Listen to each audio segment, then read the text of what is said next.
So I wanted to address the pose of lunge. So there's different variations of lunge, and each one will be maybe more accessible, or maybe you'll feel it a little bit differently. Why do we do a lunge? So the lunge takes a shape, and depending on which version that we do, can have different benefits. So we want to strengthen the quadriceps. So we'll strengthen the front of the leg, which will help to stabilize and protect the knee by building strength in that front leg.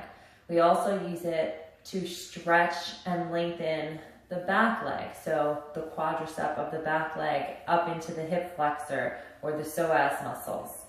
When we come into a high lunge, we're also building strength and balance. Come into a low lunge, we can still incorporate that strength and balance, but taking a little bit of the balance component out of the way. But we also can put a little bit of strain on the knees. And then I'm going to show you a chair version of your lunge, which will take away the balance and any pressure that we would put on the knees. So from standing, we can come into a high lunge, plant your feet evenly, stand in your mountain pose. You can bring your hands to your hips, and then step your right foot back and bend your front knee so it stacks over the ankle. The back leg is long, hands come to the hips. We can start here, find our balance. This back leg is long, the heel is lifted, but the leg is pressing. We're strong in this front leg, so the knee is not tracking too far out or too far in, really trying to track the knee over the middle toes. And you should see the big toe. And we work on leaning straight up, as if think mountain, shoulders over the hips. Feel the lower belly start to turn on. Great stabilizer here. For some of us that want to do this version but just want a little extra support, we can always come and stand behind a chair. So now we'll step the left foot back. So hands on the chair, step that left foot back, fingertips are on the chair, and you can always walk your chair a little bit closer, and that gives you that stabilization here. Knee is still stacked over the ankle, back leg is long, and we're in that upright position. As we work on stretching this upper part of the psoas muscle, we may be leaning a little bit more forward into that lunge, but don't lose that awareness of that lower belly, and connect with your breath. So for our kneeling or a low lunge, maybe having 2 blocks with you and a blanket.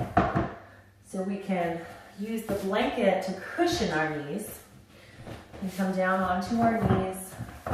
We have 2 blocks on their highest height to start. We'll place them out in front, and we'll step that right foot forward so the foot is between the hands. We can press into the blocks. And so now the front knee stacks over the ankle again to protect that knee. And we're starting to press the hips forward, getting a nice deep stretch through the hip flexor. And we can work on lifting the chest here. So our hands are up on blocks. Maybe they're on the middle height or even coming to the lower height of the block. So this is where we really use our breath and we start to explore how we feel in the posture. We can bring the hands up to the thigh perhaps. So we're gently pushing the thigh, feel a lifting of the torso, and that starts to deepen that stretch up the hip flexor. So that psoas muscle that connects all the way up here to the ribs. And then maybe the hands come to heart or the arms reach overhead. Now there's no right or wrong. It's listening to your body, and that may change for you a little bit each time you do it or depending on what you're doing. So we released. We can come make sure we're balanced on the other side. So step your left foot forward, stacking the knee over the ankle. Again, choose the height of your blocks.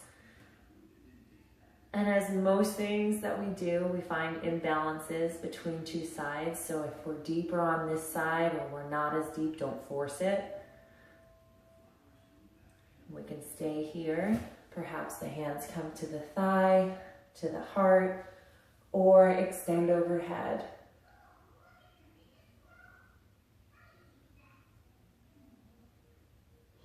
Only staying for as long as you can. Comfortably breathe into the stretch.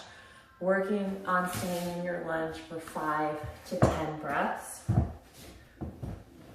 And then our last variation that I'm going to show you is the chair. So we can come and sit sideways in our chair. Hold the back of the chair. You can scoot yourself close to the front so that front leg is going to come back into the shape of a lunge. So the knee is over the ankle. For those of us on the shorter side, maybe taking a block and placing it underneath the foot, and also maybe depending on the height of your chair. And then how far back this leg goes is going to depend on your flexibility as well. We're pressing into the ball of that foot, still finding length in the spine, engaging the lower belly. And we're active still pressing into this foot, so I don't want it to just be hanging out. We just still want to get the benefits of this front leg as we work on stretching here. And then in any variation of the lunge, maybe we lift up and add in a side bend. Breathing here. And then we can also come into a twist. We can take this front hand and bring it to the back of the chair and lift up with the crown of the head.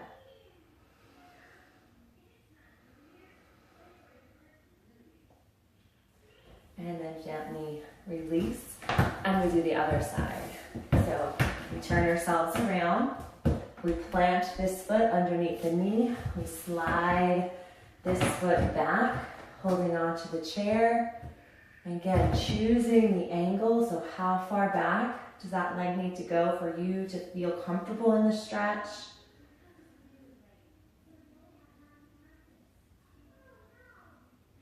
Trying to connect with your breath, feeling sensations.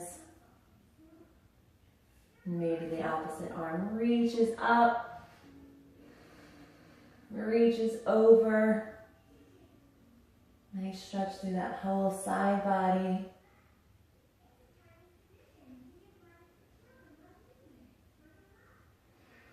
We can release that and maybe come into that twist. So bringing that hand to the back of the chair and breathing here.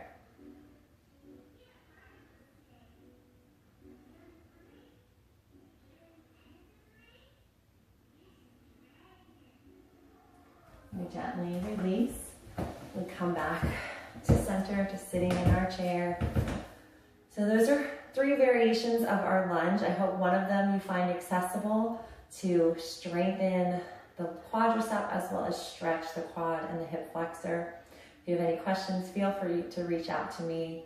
Enjoy the rest of your day. Namaste.